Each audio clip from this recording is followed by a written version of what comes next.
Okay, well, thanks. As I think Bruce mentioned, this is a sort of extension of a panel that the five of us, did at the X-Tiles conference in November that was generated some quite interesting discussions. So hopefully this is an updated version of it, and hopefully we'll have some more good discussion here.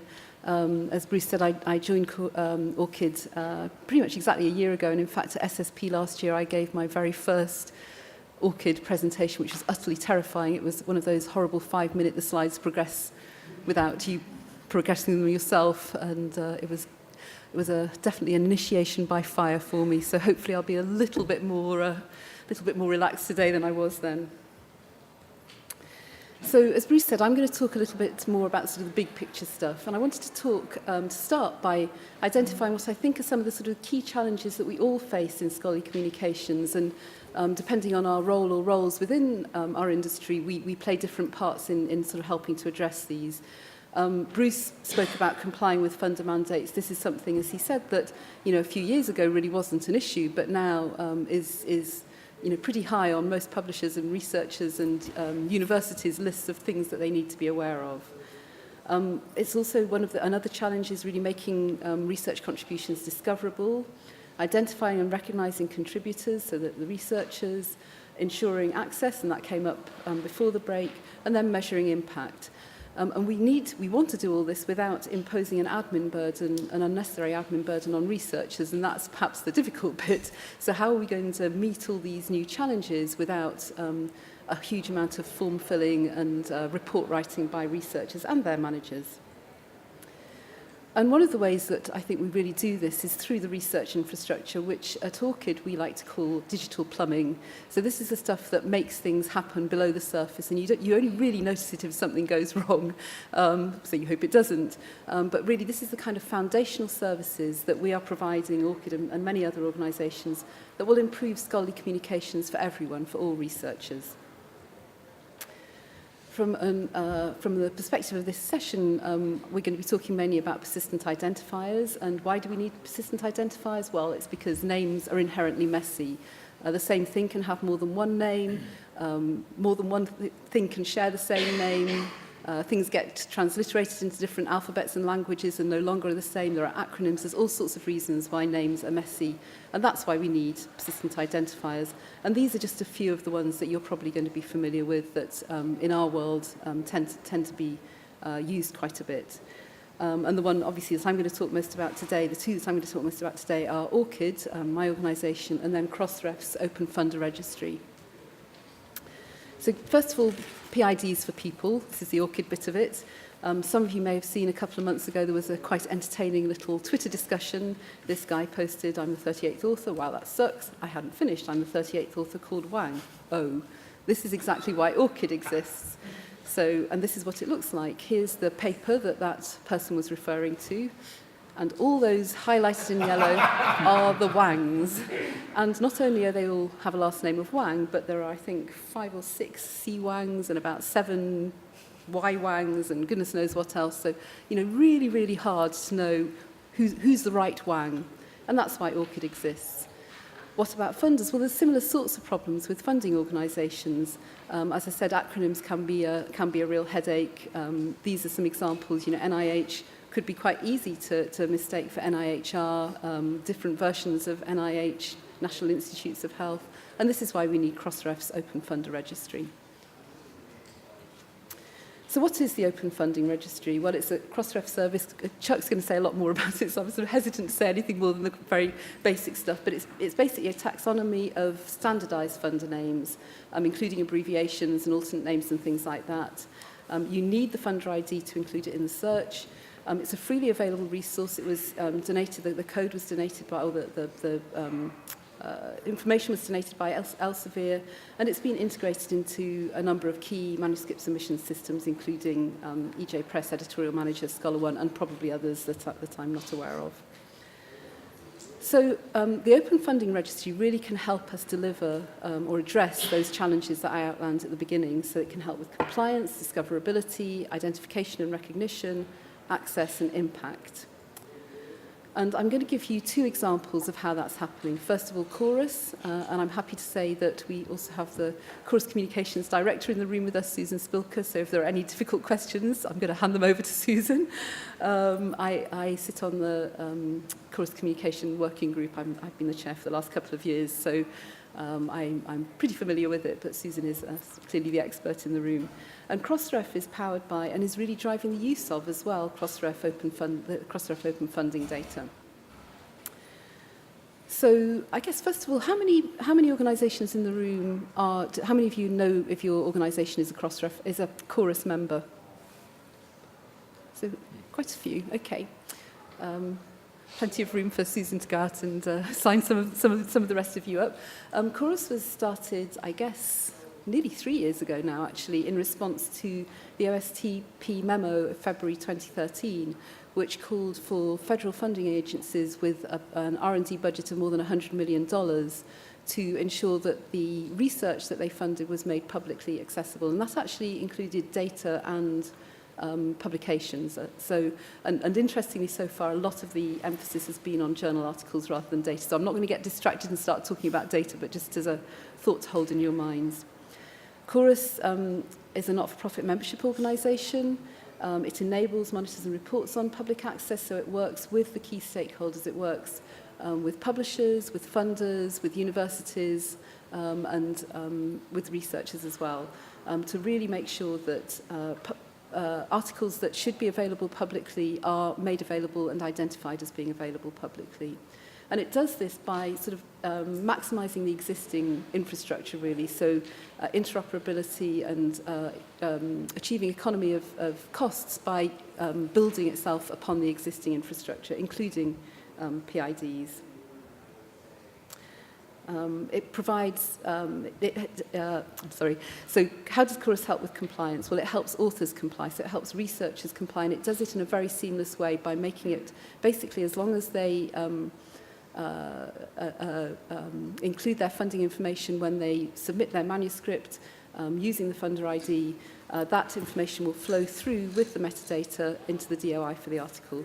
And it also addresses multiple funder obligations. So often an author will have more than one funder that they need to acknowledge, and that can happen very easily with Chorus. It then verifies public accessibility and the availability of reuse terms and so on, so it makes everything very transparent and clear so that authors can be confident that they are complying. And it provides dashboards so that funders and publishers at the moment can also verify that they're compliant. Institutional dashboards will be forthcoming in future, I think, but at the moment, funders are publicly available and publisher members can also receive dashboard reports about their levels of compliance. In terms of discoverability, Chorus links to articles from the funder portals and from any website using the Chorus Search API, and importantly, it drives traffic to the best available versions. So it's not storing any of this information themselves, it's pushing the traffic to the publisher's website so that the researcher or the user, the member of public actually, can find the best available version, whether that's the final published version if it's available publicly already, or if not, then the author-accepted manuscript or whatever the publisher has deemed to be the best currently available version. And what that means is that readers are finding this information in its context, so they can see if there's been any errata or retractions or any other features that they should be aware of. In terms of identification, Chorus identifies articles that are or will be publicly available and associates them with the relevant funder, so again, very, very transparent. And in terms of access, it's really helping to minimise the cost of providing this perpetual public access. And Bruce mentioned the fact that, for the most part, funders are not providing any additional money for publishers or others to make works publicly available. So I think it's really important that Chorus is providing this service in a very economical way, so avoiding this duplication of effort and expense. And the core services are provided free of charge to funders and institutions and researchers. This is paid for by publisher membership of the organisation. And it facilitates public access across this broad spectrum of business models. So basically, gold articles can be available immediately on publication through Chorus. Green articles are available after an embargo, and that embargo is set by the publisher. This isn't something that Chorus is completely neutral on this, so Chorus will just implement whatever the publisher members requirements are in terms of availability. And then lastly, a few facts and figures about Chorus. Nearly 50 member organisations, including pretty much all the major publishers, a number of scholarly associations and several publishing vendors. There are currently 6 funder agreements, including with the Department of Energy and Smithsonian. The DOE was the first one to sign up. I think that was last summer officially, right? Or even the summer before. I'm losing track of time now.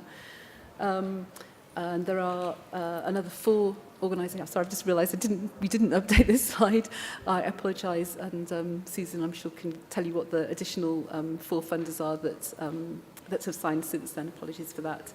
There are about 420,000 DOIs that have funder FIDs, and around 236,000 are reported in the Chorus dashboard. And this, I think, is just a nice slide of some of the feedback that funding agencies have given about Chorus to the organisation. I particularly like the one on the top left with Chorus because they're collecting this data continuously and in a consistent way. Really importantly, all of it's automated for us, and that's a big plus. And I think that really sums up the benefit of Chorus, actually not just for funders, but for everyone, that it's automated, it's continuous, it's consistent, and it's delivering good value for money. So now I'm going to talk a bit about ORCID as another example of an organisation that's integrating cross-ref open funding registry data. This is what it looks like. It probably isn't very visible to you, actually, but basically this is an API call from ORCID, which shows where the fundref information, the open funder registry information is showing up in our API call. This is our vision. It's a new vision. It's one we're quite proud of, and if you attend any of the other presentations I'm giving this week, you'll have this completely thrashed into you, I'm afraid. But as I mentioned earlier in the morning, what we're trying to do is to really ensure that everyone who participates in research, scholarship and innovation are uniquely identified and then connected with their contributions and affiliations. And this is completely across disciplines, across borders and through time. So your ORCID ID is something that stays with you can stay with you from the beginning of your career to the end of your career, irrespective of name changes, organisation changes, country changes, even discipline changes. So how do we help with compliance? Well, we can really help reduce the reporting burden for researchers and their institutions, and this goes back to what I was saying about trying to make life easier for researchers. One of our mantras is enter once, reuse often, and although at the moment this is a little aspirational, what we're trying to do is to ensure that in future researchers only have to enter information once or have it connected to their record once, ideally, so that it's done in that validated way we talked about earlier. And then that will flow through to the other systems that they're using, whether it's manuscript submission, peer review, research information management systems, grant application systems, or whatever. So that information will be there, connected with their record, and they can use it wherever and however they need to. And we also can help keep institutional repositories updated. That's something that can be quite challenging to know what's actually in an institutional repository. And by connecting that information to a researcher's ORCID ID, it makes that process much easier. In terms of identification, obviously, that's really what we're all about. So the whole point of ORCID is to distinguish researchers from each other and then to unambiguously connect them with their contributions and affiliations. In terms of discoverability, by making that connection, by making that very clear connection between a researcher and his or her contributions and outputs, that in turn facilitates discovery across multiple platforms. And again, that information flow, that seamless automated information flow between those different systems will really help with that as well. And one of our key goals is to enable recognition for researchers, and not just for their publications. ORCID was originally an acronym for Open Researcher and Contributor Identifier, and the contributor is really important because there are so many other sorts of contribution that researchers make in addition to publications. So we want people to be able to connect all of their research contributions, not just their publications, to their ORCID record. And that enables organisations like yours, organisations like funders, their institutions, societies and others to recognise the work that their researchers are doing. We can also help in terms of impact, in terms of evaluation. So funders in particular can benefit from being able to monitor their funded research irrespective of where the people that they funded are working. So, you know, researchers do move around institutions, they do change their names, but funders can much more readily keep track of what their funded researchers are doing through using an ORCID ID. And it can also be used to really help with gap analysis, so that you can see, oh, we're funding this over here and this over here, but you know, where's the gaps and how can we fill them? How can we compare this program with that program? So a few facts and figures about us. We are actually, as of today, right about 2.3 million registrants. We have just about 500, I think slightly over 500 organisational members. About 2/3 of them are research institutions, mainly universities. I think about 20-odd% are publishers, including scholarly associations. Over half our members are in Europe at the moment, and part of the reason for that is because we have a number of national consortia in Europe, including in the UK, Italy, Denmark and Finland. We also have 3 regional consortia here in the US, and we have about 250 live member integrations and a whole lot more in process. So I lastly wanted to finish with some challenges. These are primarily challenges for Crossref, but actually there are also challenges, I think, that face ORCID and Chorus to some extent as well. Universal adoption, I think, for anything like this, anything that's around standards and PIDs, really relies on universal adoption for it to be effective, or at least near universal adoption. And Crossref probably is the closest to having that, but certainly the Open Funding Registry isn't there yet. And for ORCID and Chorus, similarly, there's not universal adoption yet.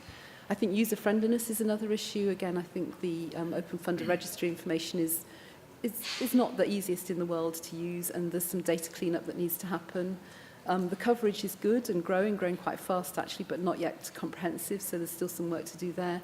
And as a result of that, obviously, there are still a number of funders that don't have IDs, so that needs fixing as well. So that's it, I think.